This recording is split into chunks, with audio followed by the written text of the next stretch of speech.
Good morning, dear students. I hope you all are fine and safe at your homes. So आज हम आत्म परिचय का के दो आखिरी और पद बचे हैं, उसको फिर से पढ़ेंगे। तो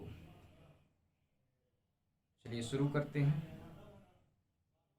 मैं निज रोदन में आग लिए फिरता हूँ, शीतल वाणी में आग लिए फिरता हूँ जिस पर भूपों के प्रासाद निछावर, मैं वह खंडहर का भाग लिए फिरता हूँ।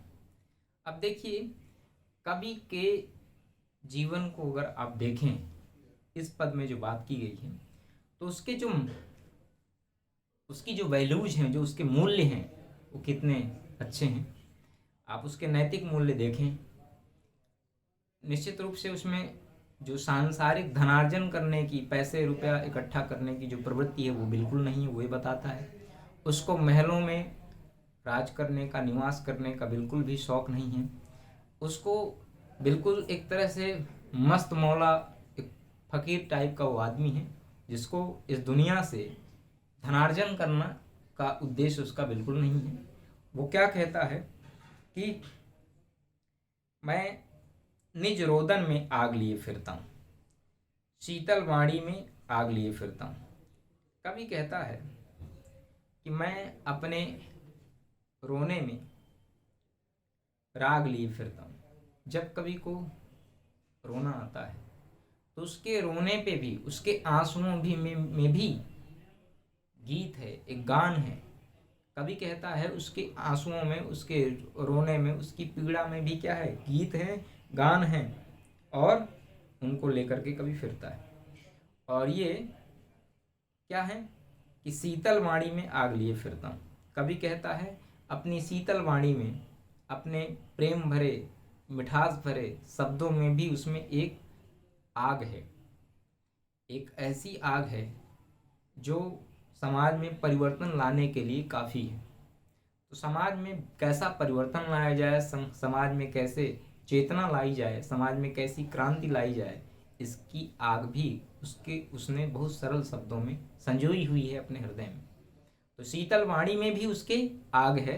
कवि कहता है वो अपने रोने पर भी, जब वो कभी दुखी होता है इस संसार की अवस्था को देख करके, लोग कहाँ कहाँ भटकते फिरते, और जीवन के उन्होंने क्या मूल्य बना लिए, और जीवन का लक्ष्य, जीवन का उद्देश्य क्या बना लिया। तो कवि कहता है कि इस संसार की हालत देख करके जब कवि रोता है, तो उसके रुदन में, उसके आंसुओं में, उसकी पीड़ा में, उसके दुख में भी एक गीत रहता है, एक राग रहता है। वो विराग नहीं है, जीवन में उसके एक राग है, एक गीत है, एक प्रेम है, एक संगीत है। और वह शीतल वाणी में भी एक आग लेकर के फिरता है। कौन सी आग? चेतना की आग, समाज में परिवर्तन लाने की आग, क्रांति की आग। तो हो जिस पर भूपों के प्रासाद निछावर, मैं वह खंडर का भाग लिए फिरता हूँ। मेरे पास शब्दों की वो पूंजी है, मेरे पास वो कुछ खंडहर हैं ऐसे। कौन से खंडहर? नैतिक मूल्यों के खंडहर, उसका अच्छा चरित्र ये है। तो नैतिक मूल्य उसके इतने ज़्यादा हैं, अच्छे हैं, उसके उसकी जो वैल्यूज़ हैं वो इतनी अच्छी, इतने कीमती हैं कि कवि कहता है कि हूँ जिस पर भूपों के प्रासाद निछावर, भूप मतलब राजा, प्रासाद मतलब घर, जिस पर बड़े बड़े राजाओं के राजभवन निछावर किए जा सकें, कवि कहता है वह उस खंडहर का भाग लिए फिरता है। अर्थात संसार, उसके पास प्रेम का एक ऐसा टूटा फूटा खंडहर है। उसके पास क्या है? प्रेम है। संसार पे की दो चीजें हैं, कवि के पास एक खंडहर है। खंडहर कौन होता है? जो टूटा फूटा होता है, खंड।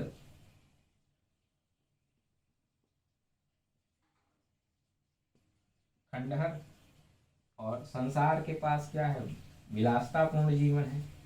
ठीक है, तो भोग विलास करते हैं, और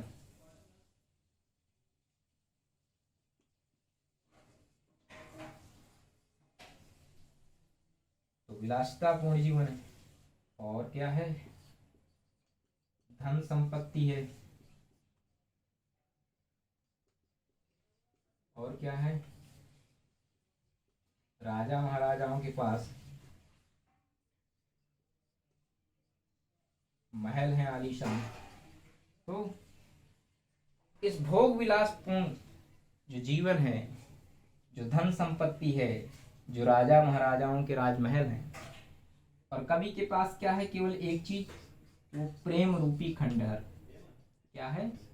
प्रेम रूपी खंडहर।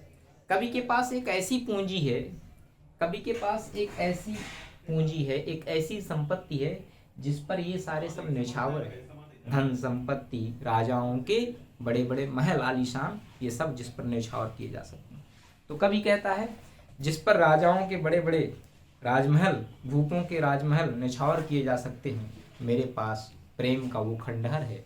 अर्थात अब मेरे पास हृदय में अब भी प्रेम के कुछ ऐसे अंश बचे हुए हैं जिनके सामने ये विलासतापूर्ण जीवन, धन संपत्ति, राजाओं के बड़े बड़े आलीशान महल सब न्यौछावर किए जा सकते हैं, कुर्बान किए जा सकते हैं, सेक्रीफाइस किए जा सकते हैं।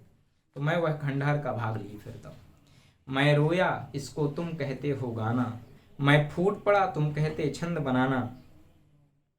मैं फूट पड़ा तुम कहते छंद बनाना, क्यों कवि कहकर संसार मुझे अपनाए, मैं दुनिया का हूँ एक नया दीवाना।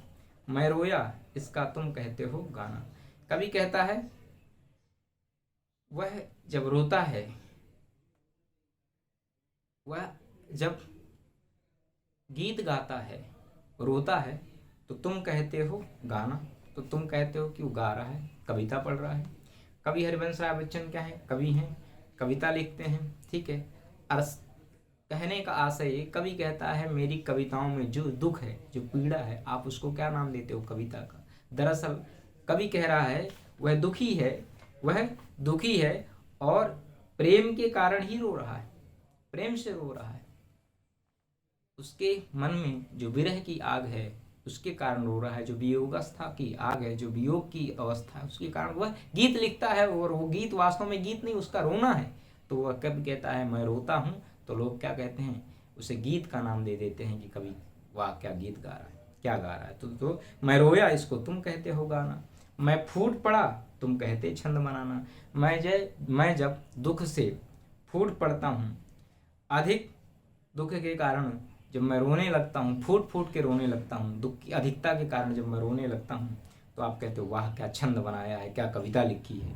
तो मैं फूट पड़ा दुख की अवस्था के कारण, अत्यधिक दुखी हो करके जब मैं रो पड़ा बहुत ज़्यादा, तो आप कहते हो कि वाह, आप तारीफ करते हो, प्रशंसा करते हो कि क्या गीत लिखा है, क्या छंद आपने लिखा है। छंद मतलब स्ट्रक्चर ऑफ द पोएम। जैसे दोहा छंद है, सोठा छंद है, हर गीत का छंद है, सवैया छंद है, मत गयन सवैया छंद है, ठीक है, मालनी छंद है। इस तरह के विभिन्न प्रकार के छंद हैं। क्यों कवि कहकर संसार मुझे अपनाए। कवि कहता है कि मुझे लोग कवि कह करके क्यों संसार एडॉप्ट कर रहा है, अपना रहा है। मैं संसार में एक कवि की हैसियत से नहीं, मैं संसार में एक दीवाने के रूप से जाना जाऊँ, पहचाना जाऊँ, ये मुझे चाहिए। आप मुझे कवि के रूप में क्यों एक्सेप्ट कर रहे हैं? मैं कवि नहीं हूँ, मैं इस संसार में दुनिया का एक नया दीवाना हूँ। कवि कहता है कि मैं दुनिया का एक ऐसा दीवाना हूँ, एक नया दीवाना हूँ जो पागल है, किसमें? प्रेम और मस्ती से पागल है। प्रेम की मस्ती से जो कवि पागल है, कवि कहता है मैं दुनिया का ऐसा दीवाना हूँ, दुनिया का ऐसा प्रेमी हूँ जो दुनिया से प्रेम करता है और सबको प्रेम देता है, प्रेम बांटता है। मुझे इस रूप में अपनाइए, न कि कवि के रूप में। तो अब देखिए कवि ने अपने परिचय के बारे में क्या बताया कि वो दीवाना है। काहे का दीवाना है? प्रेम का, मस्ती का, प्रेम रूपी मस्ती का, प्रेम की मस्ती का दीवाना है कवि। तो उसने अपना परिचय यूं कहा कि वो कवि नहीं है, वो प्रेमी है। इस संसार से प्रेम करता है, समाज से प्रेम करता है, लोगों से प्रेम करता है। इसके बाद इस पाठ का अंतिम पद पढ़ते हैं आत्म परिचय का। मैं दीवानों का वेश लिए फिरता हूँ, मैं मादकता निःशेष लिए फिरता हूँ, जिसको सुनकर जग झूम झुके लहराए, मैं मस्ती का संदेश लिए फिरता हूँ। निःशेष मतलब बचा हुआ, है ना। निःशेष मतलब बचा हुआ, जो शेष है। मैं दीवानों का वेश लिए फिरता हूँ। कवि कहता है मैं दीवाना हूँ और प्रेमी हूँ, और मेरे अंदर प्रेम का पागलपन है, एक जुनून है, और इस जुनूनी प्रेम को ही क्या कहा गया है? दीवानापन कहा गया है। तो मैं एक दीवाना हूँ और दीवानों के बीच में मैं घूमता रहता हूँ इस संसार में। और ये दीवानगी प्रेमी ये प्रेम, ये दीवानगी, ये जुनून मुझे पागल कर चुका है, जिसकी मादकता में, जिसके नशे में, मादकता मतलब नशा, तो जिसकी मादकता में, जिसके नशे में को मैं निःशेष लिए फिरता हूँ। आज भी मेरे पास वो शेष है, अवशेष है मेरे पास। मैं एक प्रेमी हूँ और दीवाना हूँ, प्रेम में पागल हूँ, और उसकी जो मादकता है, जो उसका नशा है प्रेम का, मैं अपने साथ लिए फिरता हूँ। आज भी शेष है, नहीं शेष मतलब थोड़ा शेष है, मैं उसको लेके फिरता हूँ। जिसको सुनकर जग झूम झुके लहराए, जिसको सुन करके मैं जब कविताओं के माध्यम से उसको रिप्रेजेंट करूँ, प्रस्तुत करूँ, ठीक है, जब उस कविताओं के माध्यम से लिखूं, गीतों के माध्यम से, तो जिसको सुन करके जग अर्थात संसार झूमे, जैसे मैं उस प्रेम के नशे से मदमस्त हूँ, पागल हूँ। ये हालावाद का दर्शन है, मुझे मैंने पहले बताया था। तो जिस प्रेम की सुरा को मैंने पिया है, जिस प्रेम की शराब को मैंने, जिस प्रेम की मदिरा को मैंने पिया है, उसका नशा मेरे सर चढ़ के बोल रहा है। और मैं चाहता हूँ कि जब मैं उस कविता को लिखूं तो उसको पढ़ करके संसार क्या करे, जग झूमे, जग झूम जाए, झुक जाए और लहराए। अर्थात कहने का आशय, जब उसकी मस्ती में, उसकी दीवानगी में, उसकी मादकता में, किसकी, प्रेम की मादकता में, प्रेम की दीवानगी में क्या करे, झूमने लगे, झुक जाए, अर्थात उसको एक्सेप्ट करे आदर के साथ और लहराता रहे। मैं मस्ती का संदेश लिए फिरता हूँ, कभी इस तरह से कहता है कि वह इस संसार में मस्ती का संदेश लेकर के फिर रहा है, इस संसार में मस्ती का संदेश लेकर के फिर रहा है। तो प्यारे बच्चों, ये आत्म परिचय कविता फिनिश हुई, यहाँ तक हमने पूरा पढ़ लिया। अब आत्म परिचय खत्म हो गया। अब इसके बाद एक नए शीर्षक में दिन जल्दी जल्दी ढलता है, हरिवंश राय बच्चन जी की ही कविता है, निशा निमंत्रण नामक उनकी जो काव्य कृति है उससे लिया गया है, तो उसको पढ़ेंगे। तो यहाँ तक आपका हो गया, ये आत्म परिचय आज से खत्म हो गया। और अब हम पढ़ेंगे दिन जल्दी जल्दी ढलता है। नेक्स्ट क्लास में, नेक्स्ट वीडियो में हम इसको पढ़ेंगे। तो थैंक्स फॉर वॉचिंग।